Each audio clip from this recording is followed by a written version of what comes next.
Hey guys, today in this video, I'm going to tell you how you can use HEIC files in Adobe Photoshop.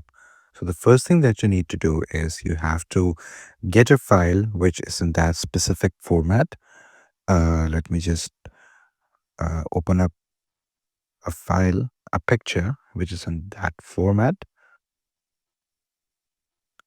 Okay, so I have this picture which is in that format. Now what I'm going to do is I'm going to go here, open Photoshop. So what I can do is I can just drag this image right here and it's going to open up like this.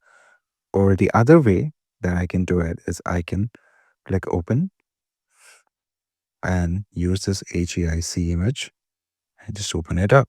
So this is as easy as it is. I hope you found this video informative. Please do like the video and subscribe the channel to see more content like this. I'll see you in the next one.